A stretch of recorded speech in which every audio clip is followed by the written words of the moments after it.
Starting strong, yeah, they hope so. Today, the Bengals head into Cleveland looking to turn around their early season slump. Since they drafted Joe Burrow back in 2020, the Bengals are just 1-9 in weeks 1 and 2, the worst record in the NFL during that span. Last season, they lost their opener to a Patriots team that ended up winning just 4 games. Jeremy Fowler is with us on the field in Cleveland. 2 years ago, the Bengals lost their opener to these very same Browns, 24-3. What is their plan to start this season strong beginning today, Jeremy? Well, Hannah, Bengals players are keenly aware of those numbers that you just mentioned. I spoke to left tackle Orlando Brown. He said, our team has been waiting months to get to this field on this day to finally set a positive tone to a season. He said players showed up in better shape. They were more locked in. Joe Burrow set a tone. He had one of his very best camps. The weather's been kind of nasty here, Hannah, a lot of rain and wind, so don't be surprised if the Bengals try to run the ball with Chase Brown a little bit more. They're keenly aware of where Myles Garrett is going to be on the field. They want to try to neutralize him the best they can. And on the Brown side, cornerback Denzel Ward, I spoke to him. He is loving his matchups with Jamar Chase. He's going to be following him closely. The Bengals tend to move Chase around the field so they won't always be matched up. But Ward told me I will get my chances. Well, we'll see what that means for T. Higgins. The Bengals are a 5.5-point favorite on the road. Jeremy, stay dry if you can, and we will see you a bit later on. Thank you. All right, Hannah, Jayden Daniels for sure will be commanding attention in his second season in Washington. This after winning Offensive Rookie of the Year honors and leading the Commanders to the NFC title game in his rookie season. He hopes to build off of all of that beginning year 2 today against their NFC East rival, New York Giants. We say good morning to our Dan Graziano, who is live on the field from Northwest Stadium. Dan, what are you hearing about the impression Daniels is making on his teammates in his second year?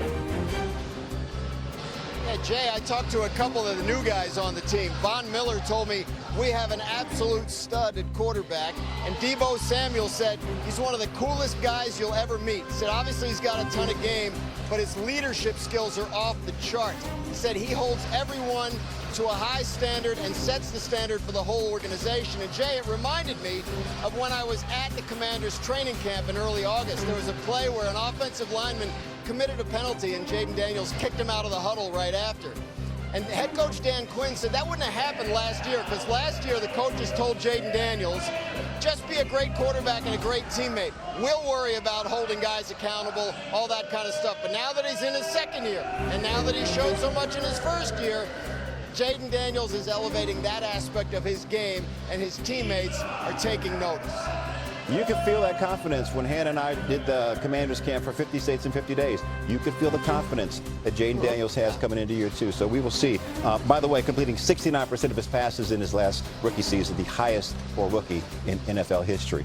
Dan Graziano, my man, battling the noise like a professional. Thank you, brother. Well, back to a guy who knows Jayden Daniels as well as anybody. Herm, you coached him at Arizona State. He gets his favorite receiver, Terry McLaurin, back finally. What would you like to see from Jayden in year 2 to build upon that terrific rookie season? Well, obviously, he's established himself as a leader of this football team, but numbers-wise, he threw 25 touchdown passes last year. I could see him getting that up to about 35. And here's the thing he has to guard against. He stayed in the pocket at times too long. He got hit a lot, and he got sacked 50 times. That's way too many sacks for Jayden Daniels. He's too athletic to get sacked that many times. So I think if he improves with that, he's going to have a much better season. And can the Commanders overtake that team in Philadelphia, the Eagles? Can they win the division? And I know if you're Jayden Daniels, that's what he's thinking about. Can we win the division? Can we take the Eagles out? Meanwhile, Cliff Kingsbury has a new weapon for that offense. They acquired Deebo Samuel. You can use him in so many ways. What would you like to see from him in that offense today? Well, I think he's like the Swiss Army knife, and you're right. You can use him as a running back. He can play in the slot. I would use him this way. I wouldn't send him so much vertically is where I would send him over the middle on little dump passes, little routes when the linebackers clear out. He can run the ball as well, but I'd get him the ball in space, but I would clear the space out and let him be the underneath guy. Give him some nice little passes underneath because he's hard to tackle. He's a powerful runner when he gets the ball in his hand. Yeah, that would be a great option, great game plan for Jayden Daniels, who, by the way, got his first career win last year against the Giants. So that was in week 2. All right, Herm, we'll be back with you in just a bit. Jay, Schefter has reported that Micah will play today. What can you tell us about how he's acclimated to the Packers since being traded from the Cowboys 10 days ago? Hannah, Micah Parsons has acclimated well to this team. He's playing ping pong with his new teammates. There's hoops around the team facility. In between meetings, if they have a couple minutes, he's challenging to shoot a few hoops, and that's how you get to know your teammates really well. He says even though he's just about a week in, that this feels like home, and he's never really been in a locker room like this. But it's all about the scheme and the playbook. How is he acclimating to that? He says it's actually been pretty easy to pick up. He says that that's in part because of the coaches and what great teachers they have been. Also, it is some hard work.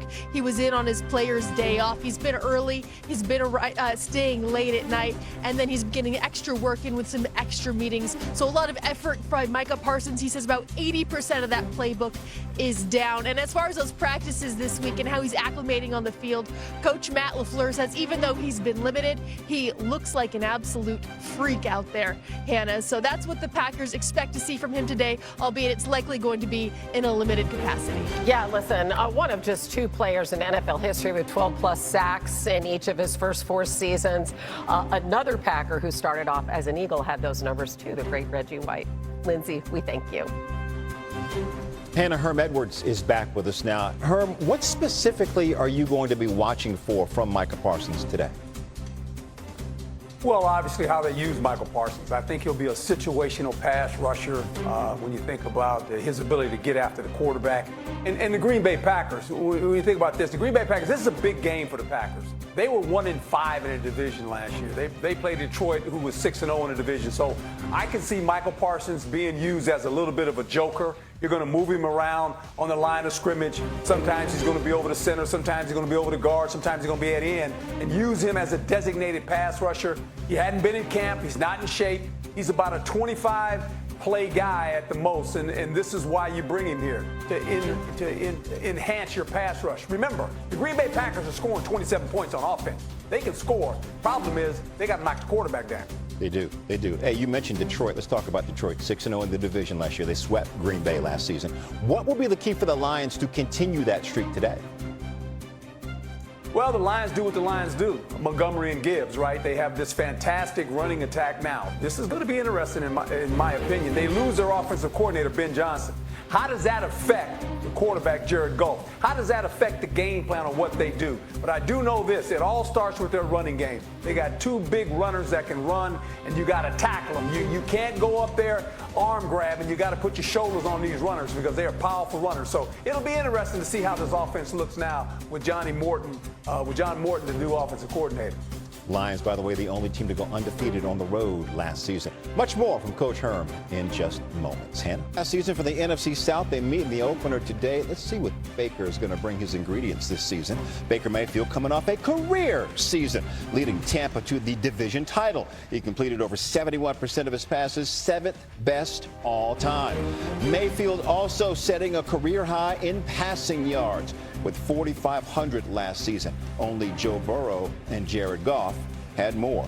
And he had a career-high 41 touchdown passes, joining Tom Brady as the only Bucs QBs with 40 TD passes in a season.